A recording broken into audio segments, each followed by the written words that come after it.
Welcome to the fourth lecture in this year's Lou Douglas Lecture Series, Choices for Change.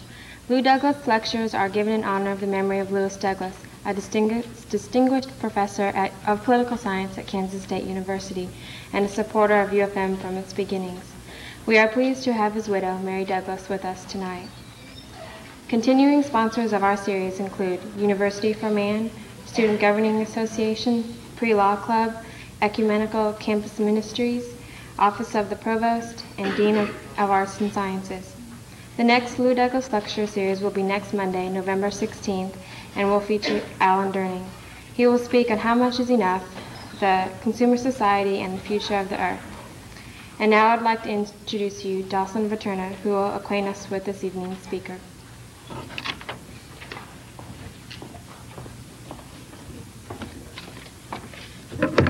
Good evening. Being somewhat of a novice at this evening at dinner, I asked for suggestions as to how to introduce this evening's speaker, and I was told that it was a good idea to keep the introduction shorter than the lecture. So I'll try to very briefly convey to you the excitement about the speaker we have here this evening. Dr. Juliet Schor is one of the most sought-after speakers in the field of economics in the United States. Currently, she is the director of the Women's Studies program and a senior lecturer in economics at Harvard University. She received her education, her bachelor's degree in economics from Wesleyan University in 1975, and she received her doctorate in economics from the University of Massachusetts in 1982. She has published numerous books and articles, the most current being The Overworked American, The Unexpected Decline of Leisure. And it's upon this book and the premise therein that she will lecture this evening. Thank you.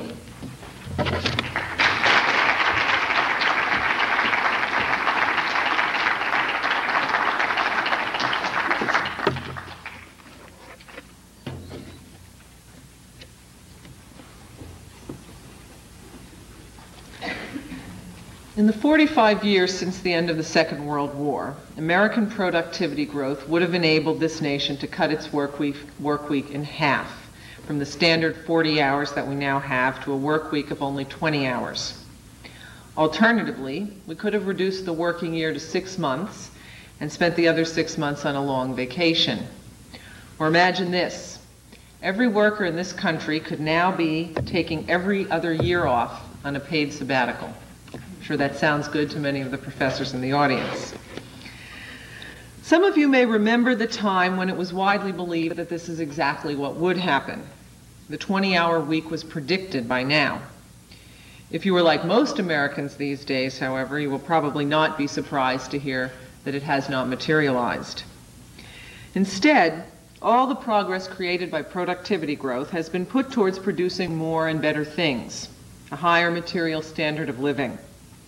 And none of it was used to give people more time off. In fact, working hours began to increase at the end of the 1960s and have been rising ever since. The most striking thing about this disappearance of leisure is that it occurred without anyone realizing. It was not planned, it was not debated, it was not chosen.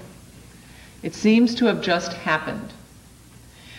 The result is that a majority of working Americans are now feeling overworked, time poor, or torn between their jobs and families.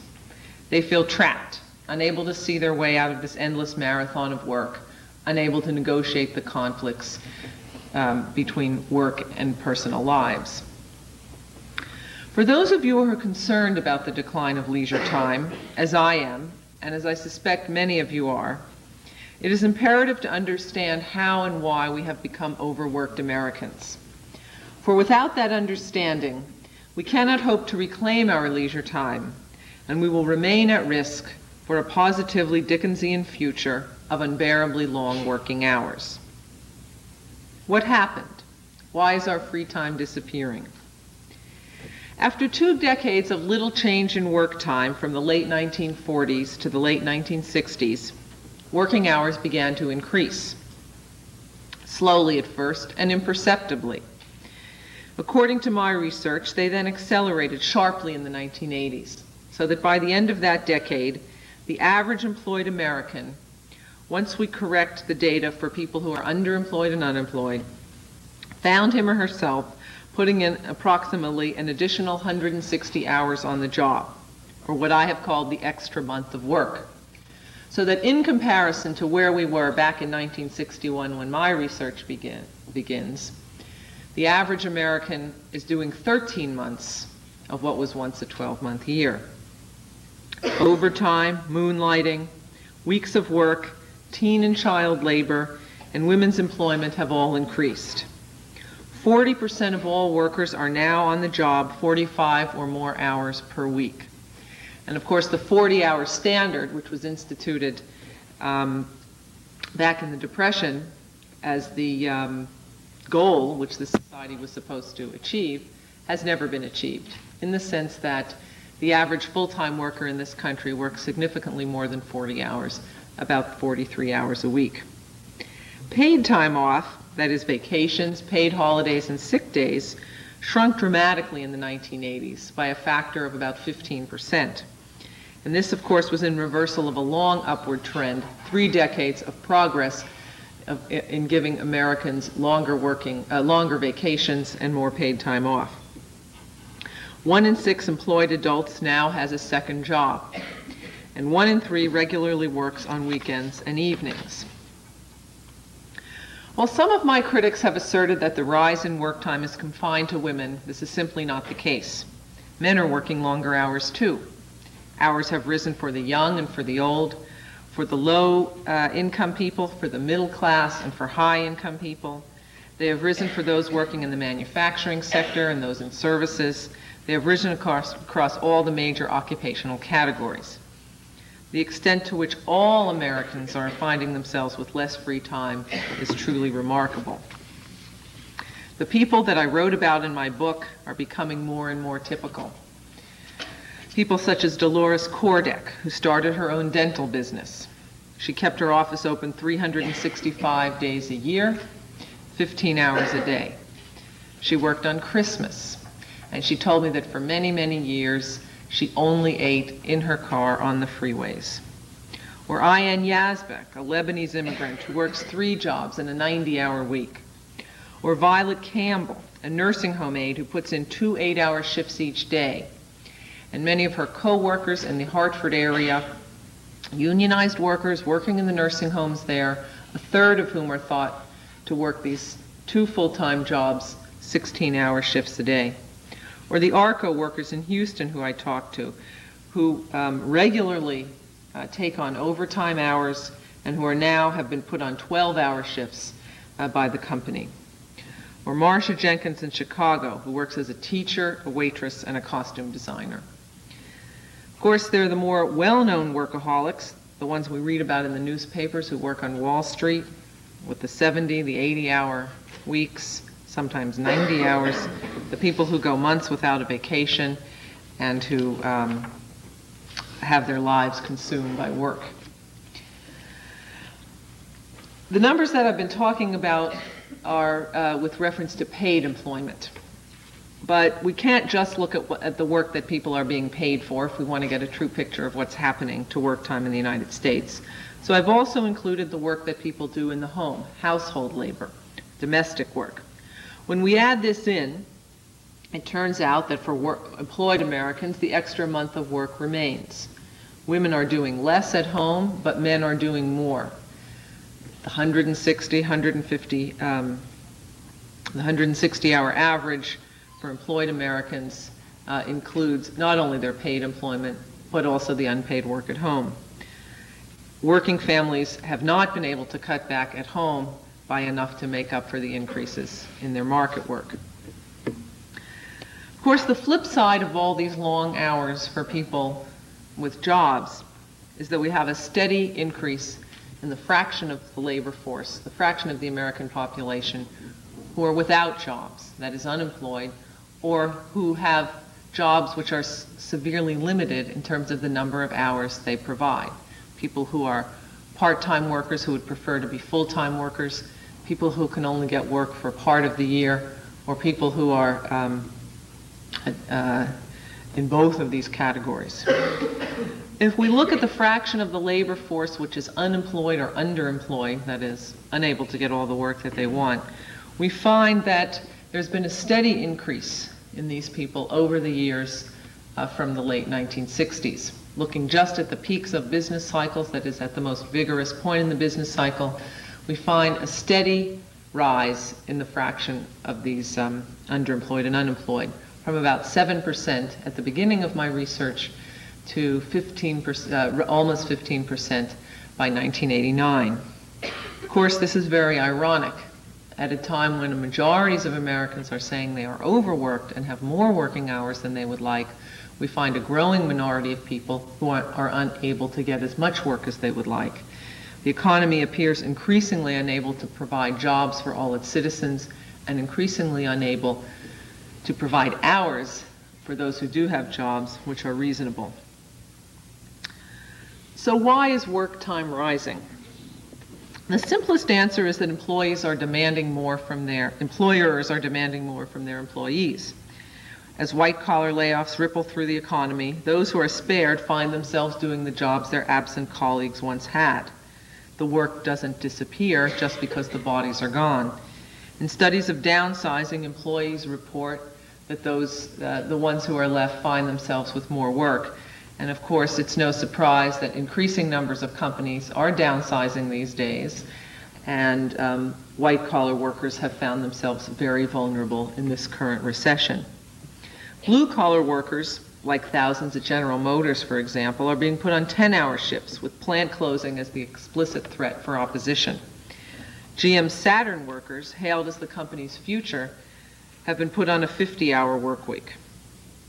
Companies expect more overtime and they give less vacation. Journalists are calling the current recession the work hard recession, to distinguish it from earlier recessions in which working hours declined because the demand for products declined. In this recession, the layoffs are ever more severe, and even though the demand for products has declined, employees are pushing their employees ever harder. And of course, the role of lower wages in recent years has also been important. I see this as an indirect employer pressure. Since 1973, the workers who are included in the Bureau of Labor Statistics category of production and non-supervisory workers, which covers just over three-quarters of the labor force, have found that their wages have fallen by so much that to just keep up with where they were 20 years ago, they need to add an additional 245 hours of work each year. Quite a substantial increase. And of course, women's working hours have been increases in women's working hours have been the way that many families have responded to the decline in husbands' hourly wages. Of course, a deeper explanation of what happens involves understanding how some of the underlying incentives of our economy make it much less likely that we get leisure rather than more work as a result of productivity increase. What I have argued is that employers have a preference for long hours. They oppose reductions in hours, and they give their employees very little options to work short hour schedules, except at severe penalties in terms of benefits, promotional possibilities, and wages. Yes, there are part-time jobs in this economy, particularly for women, but they are severely restricted in terms of career ladders, and the hours are restricted as well. To move from, say, the standard 40-hour week down to a 35-hour week is very difficult, and often one is forced to take very part-time work or full-time work. And of course, for men, the opportunities are far more limited than they are for women.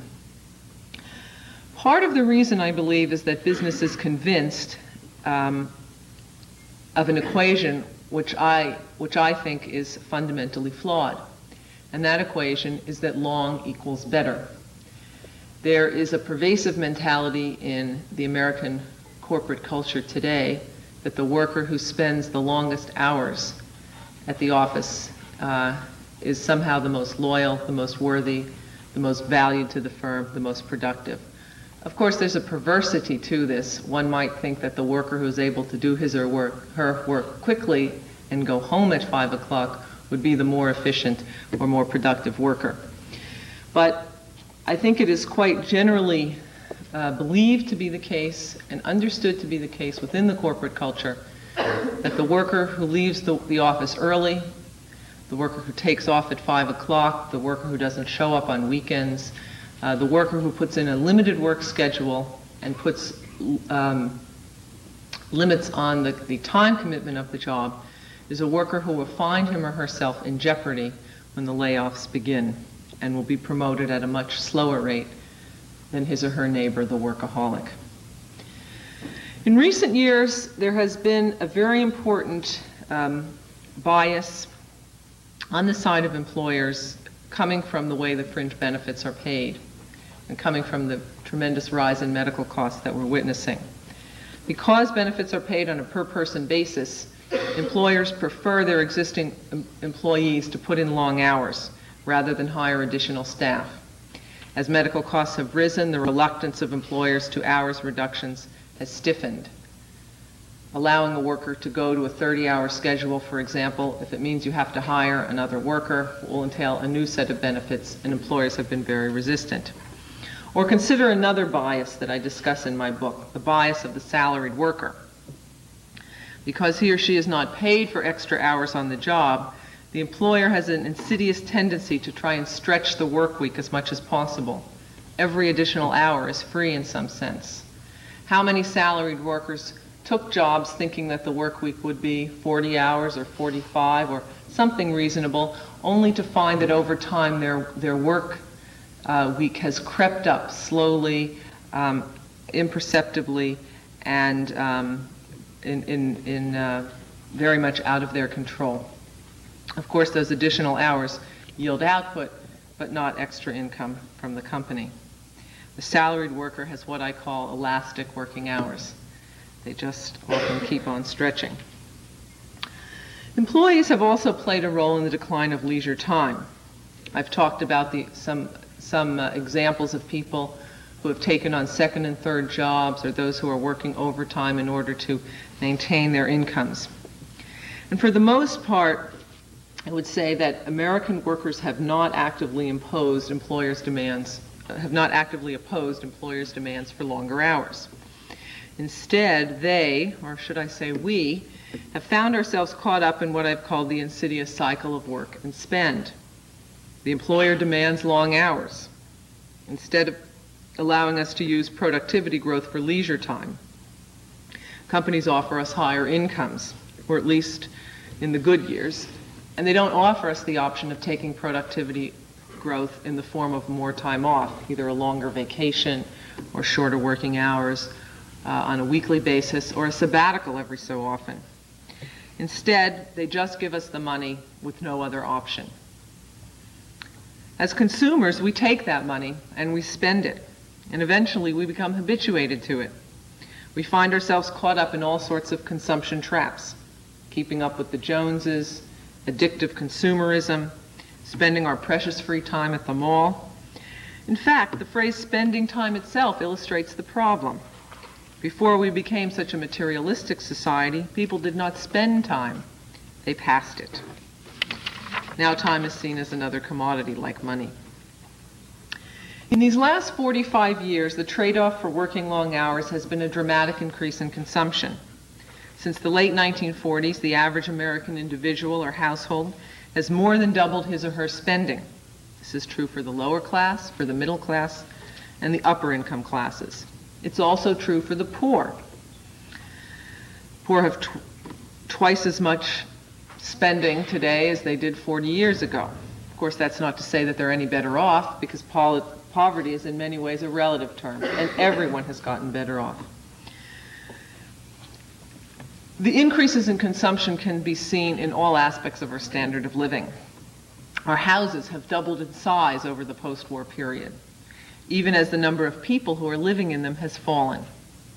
Now they're chock full of appliances, gizmos, and gadgets. We have dishwashers, air conditioning, stereos, color TVs, VCRs, cordless telephones, lawnmowers, answering machines, popcorn poppers and pasta machines, hair dryers, electric toothbrushes and dustbusters, The list goes on and on. We also consume many more services. There's less do-it-yourself hair care, as more of us go to the beauty parlors. We eat out more. We go on exotic vacations, and we buy more personal services. When we look back over 4 decades, it is hard to avoid the conclusion that we have become much, much richer in things. And yet, we have become far poorer in time. What is the consequence of all this increase in work and the decline of leisure time? I think it's having a number of effects, and I just want to highlight a couple of them before moving on to talk about what's happening around the country in terms of the rise in work time. The first thing to be said is that Americans are feeling overworked. They're feeling stressed out and burned out. They're having difficulty balancing the many roles in their lives. Perhaps most frightening is the effect that long working hours are having on family life and children. Parental time, the time that parents have available to be with their children has declined along with the rise in working hours. And if we look at the rise in work time on the dimensions of issues of relevance to children, we find that parents have had larger increases in working time than people without children. And we find that young parents have had even larger increases in working time than all parents. And we find that single parents have had the largest increases in work time among all parents. So we hear a lot these days about a crisis of children in this country, and of course that's caused by a multitude of factors. But I think one important thing is that parents' jobs have become so demanding in terms of time that they are putting a serious, causing a serious problem in terms of available parental time for children. And I don't say this in a kind of to reinforce the message of the new right, which is that women should go back into the home and that would solve this problem and they should get out of the labor force. I don't think that's the answer at all. I see this very much in terms of a problem shared by both mothers and fathers. And mothers and fathers are both saying they would like more time to spend with their families. And lack of time to spend with family is cited as the most pressing problem facing Americans today. So what I think is important is to devise an economy and to devise a structure of work that makes it possible for people to both have a job and also have children or have a family. And that is something which large majorities of Americans, men and women, want to do both of those things, but they want to do them in a way that is feasible and humane. It's no surprise then that this list of social problems that I'm chronicling as a response to the rise in work time is leading increasing numbers of Americans to reject their working lives, in some sense, their working hours, and to reject the work and spend cycle. Those privileged few who can afford it are increasingly choosing to downshift. That's the employee version of downsizing, I suppose.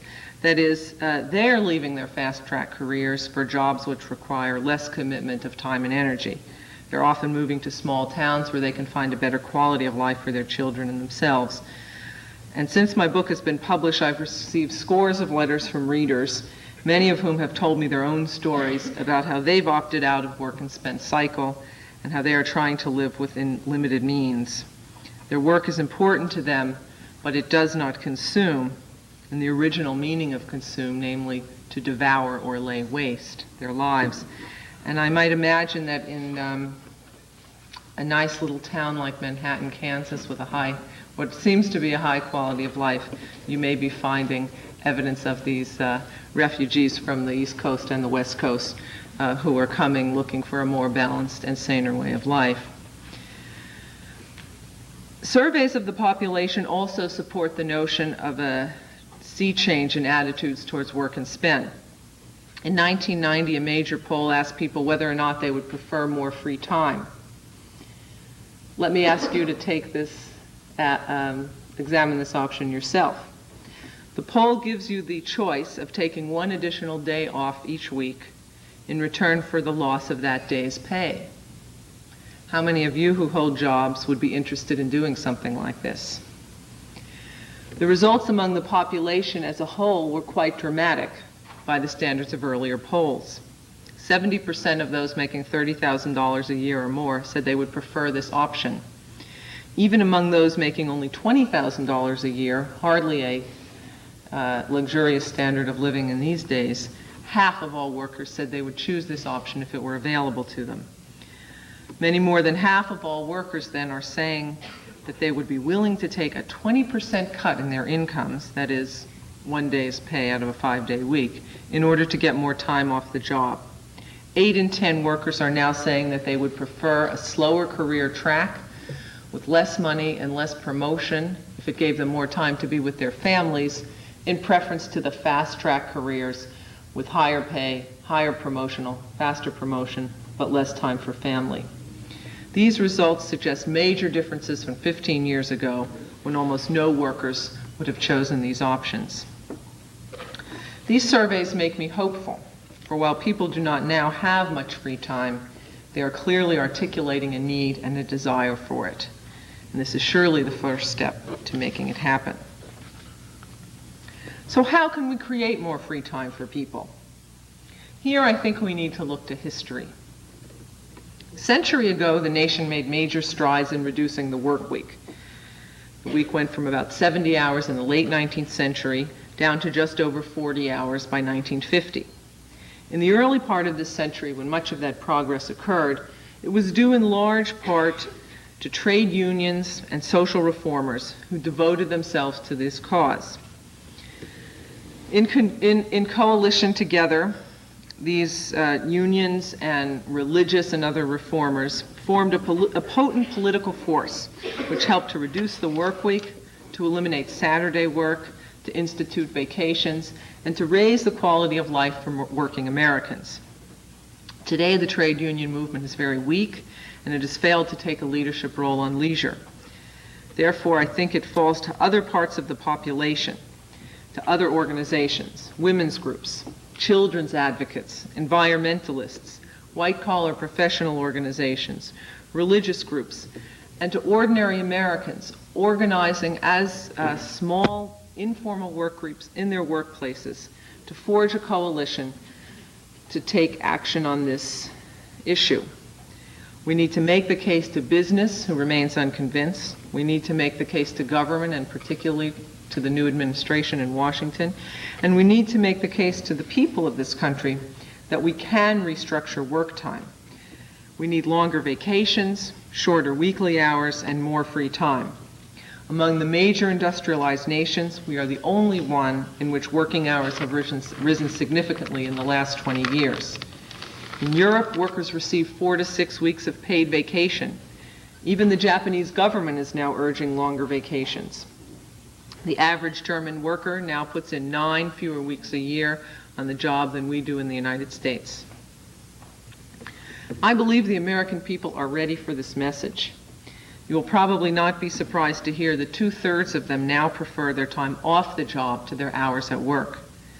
The problem is not a lack of desire for more free time, but a lack of leadership. Of course, business is not yet convinced of the wisdom of this message.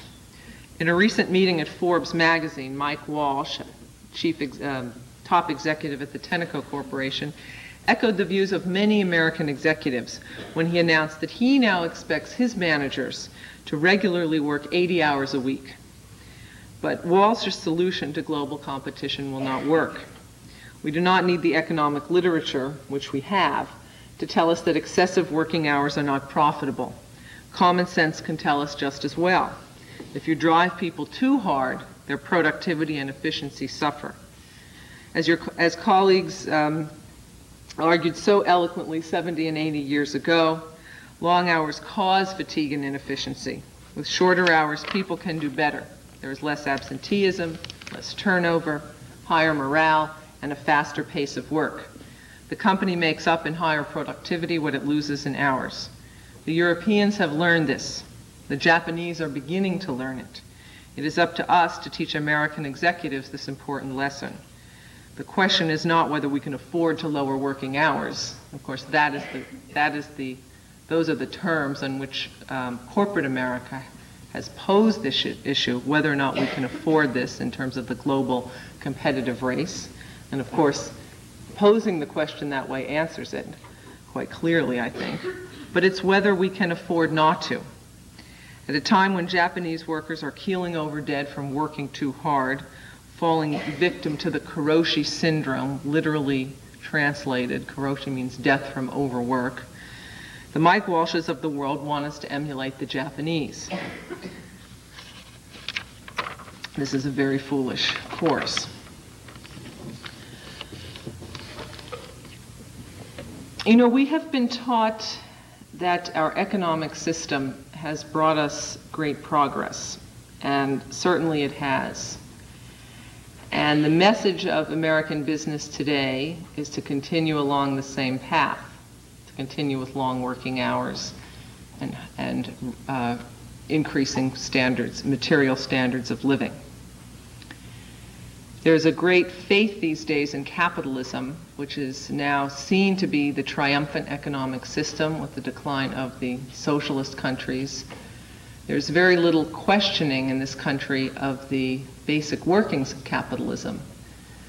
The defenders of this system believe that the proof of its evident superiority lies in the collapse of communism.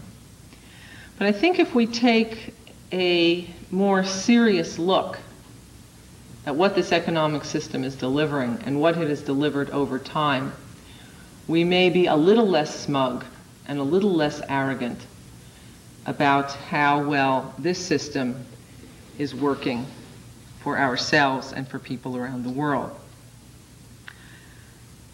Let's just look on the dimension of work time over the history of capitalist economies. It's thought that capitalism delivered human beings from horrible, long, unbearable hours of toil. Experts, economists frequently look back to the 19th century, to the mid-19th century and the Industrial Revolution, and then they say, aha, look, the work week was 70 or 80 hours before capitalism came along and created tremendous prosperity and possibilities for people. And in the 150 years since then, what's happened is that capitalism has delivered the goods in two important ways. It's made us very, very rich, and it's given us more free time. We've halved the work week, and our standard of living has increased immeasurably. This is a very myopic view of capitalism.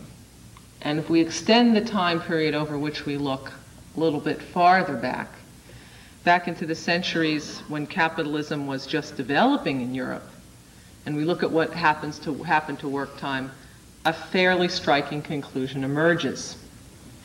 We have no more leisure time today than did our ancestors in the Middle Ages. The combination of frequent festivals and seasonal variation in work gave the medieval peasant a very short working year. Capitalism first raised working hours dramatically, possibly close to doubled them. Of course, the estimates are a little bit difficult to construct with great precision, but certainly at least had a very major and dramatic impact in terms of increasing working hours. And if we have gotten increased leisure time within capitalism, it is only in the last 150 years that we can see that result. If we look back 100 years earlier, 200, 300, 400 years earlier, what we see is quite undeniably capitalism associated with tremendous increases in working hours. The idea then is that we have paid a price for our prosperity, and that price is our time. If the medieval peasant worked from sunup to sundown, which he or she did in the summer months, they also had 3 major meal breaks and an afternoon nap. If they worked hard at harvest time, They had long winter months, which had very little work time.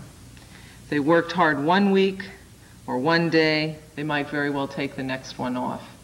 If wages went up and they earned enough to support themselves for a while, they would take off from work and engage themselves in what they call merrymaking.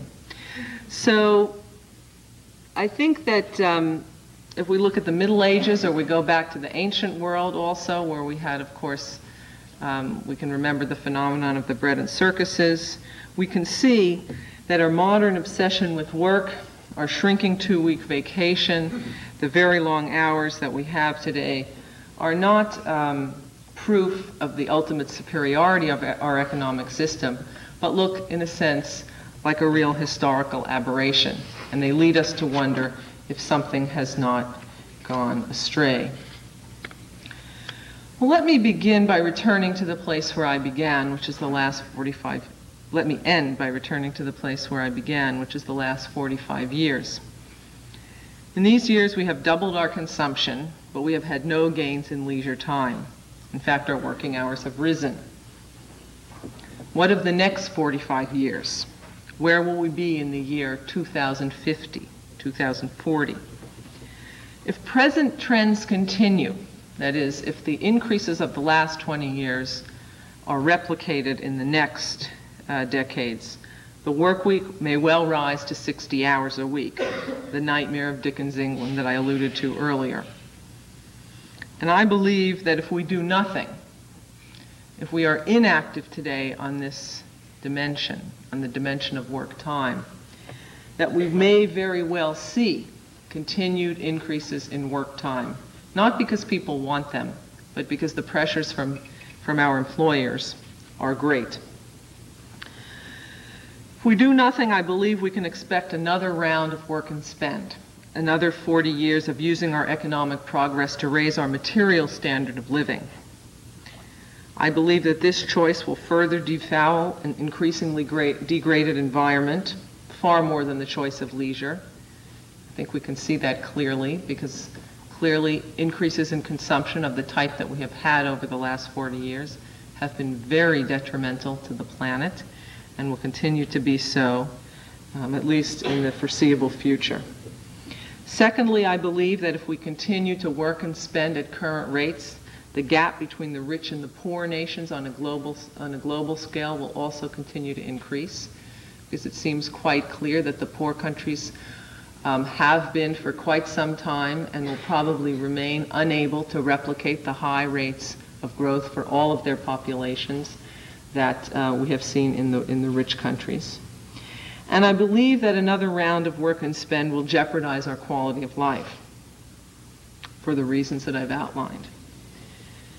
Therefore, I urge us to consider the alternative, which is to forego our consumerist lifestyle in favor of more free time, to get out of the trap of long hours and addictive consumerism, and to move towards a society in which we have significant economic progress, but that we use it in ways which are more meaningful. In the next half century, it's unclear which path we will follow.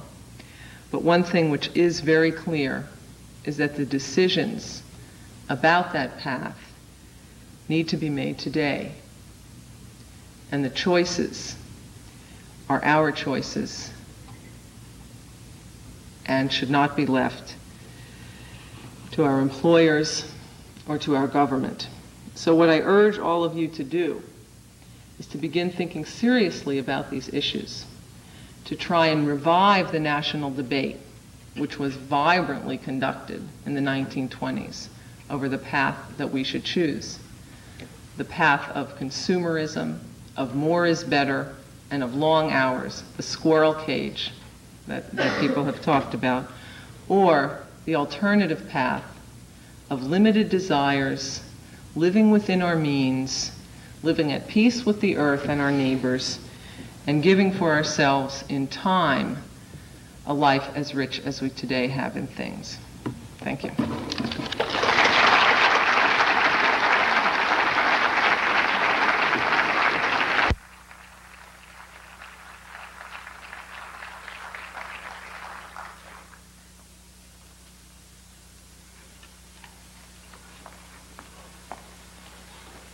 Dr. Schor will now entertain questions from the audience. Have you found in your studies that the downscaling has led to the phenomena of homelessness? Because we have so many, the rising majority of the homeless people are women and children. And these are women who cannot become employed because they're homeless. Well, the phrase downsizing itself, narrowly defined, typically has applied to white-collar managerial workers. So, and I think although we are seeing an increase in middle-class people among the ranks of the homeless, I would say for the most part, people in the managerial ranks who lose their jobs have significantly more assets and are in a much better financial position and don't fall down to the level of living on the streets as much. So the people who tend to end up on the streets are people who began farther down in the occupational spectrum. I think a big part of the problem of homelessness among women has to do with the fact that women are not paid sufficient wages in the jobs that they hold to lift them out of poverty. And so they are, even when they're fully employed, are financially very much at risk. Half of all women have jobs which don't lift them and their families out of the poverty, above the poverty line. And it's the low-wage ghetto for women, which is so pervasive in this country, I think, which is really very important in understanding why women are so vulnerable now to homelessness. So it's not only losing your job, it may be also losing your apartment or losing your subsidy or your rent going up, which makes it, or your boyfriend or husband leaving you, which makes women so vulnerable to ending up homeless. And yes, once you're homeless, you're caught in a vicious cycle because it is very difficult to maintain a job without a home. Yes. I grew up north of here in a small town, and for 29 years, my father drove a Coke truck and delivered Coke around the area. After that 29 years, most of which he was on the truck, in the last 2 or 3 years, he was manager of a plant that was very much changing. Didn't even have a plant there anymore. In any case, at the end of that 29 years, he was the Puritan work ethic. He was a little man physically who did big work and worked long hours, the elastic hours. I don't remember as even a teenager or a child eating before 8 o'clock at night because my dad didn't get home till then. All that went on, and as I grew up, I thought, I don't want to do that. Because I knew he wasn't getting much out of it, and at the end of the 29 years, he didn't get anything out of it. Coca-Cola is a very successful company. My dad was a part of that. But he was a low man on the totem pole, and I mean, what does that do to the blue-collar work ethic that seems such a respectable thing to work hard at something and dedicate yourself when I thought my dad was used up in a lot of ways. Is that going to continue? I mean, some of the things you've said, the long hours. Well, I think that your generation is increasingly skeptical of the kinds of lifestyles, the kinds of working hours and the choices that your parents were faced with. I don't even necessarily want to say choices that people made, because I think in many ways the social norms and the structure that people are in led them to these outcomes in a way that it wasn't that your father sat down at the beginning of his life and said, yeah, I want to work till 8 o'clock every night. I mean, that was the constraints that he faced. I can't tell you what, I can't predict the future, but I can say that we have what I see as two very conflicting trends. On the one hand, more and more people are skeptical of and unwilling to make those types of sacrifices for a number of reasons. One is because they're not pleasant sacrifices and people are asking for more out of life. And also because people feel betrayed by their employers for very good reasons. This economy used to operate with much more loyalty within companies. The employer was loyal to the worker, and the worker was loyal to the company. And I believe that for a variety of reasons, employers have broken that compact, and employees are now very skeptical about giving their life to a company because they don't trust that the company will have a commitment to them over the long term. And certainly the downsizing and the massive layoffs that we're seeing today are making people even less likely to be willing to make those kinds of major sacrifices to a company in the expectation that the company will be there for them. So what I see is that business has not yet heard the message that I am. Yes? For example, I worked in high school at Walmart, and at that time I had a very good impression of the company. I thought of the fact that there was a friend of mine, same age as in high school, that there was a stock buying program, and this is the early 80s, and he stock split, and he made a few $100s just from being a part-time high school student on Walmart stock. Now that's, I'm sure, leveled off, but the fact that they've got profit sharing, the fact that Walmart on the whole seemed very good to its employees, I thought, if my father had worked for a company like this for 29 years, what would he be?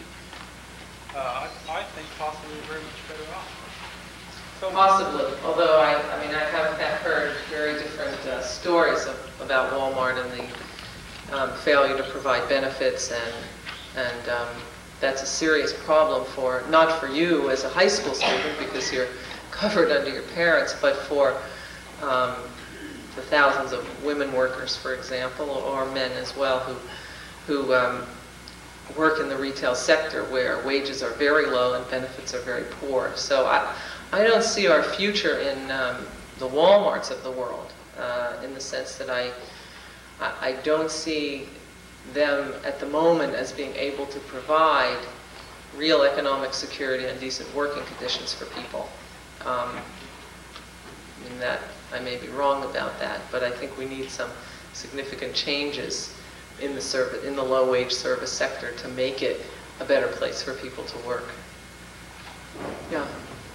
In addition to changes in lifestyle, aren't we going to have to see a reorganization of labor before some of these changes can happen? The reduction in work hours in the first part of the century, I don't think could have happened without strong unions. Aren't unions going to have to revive?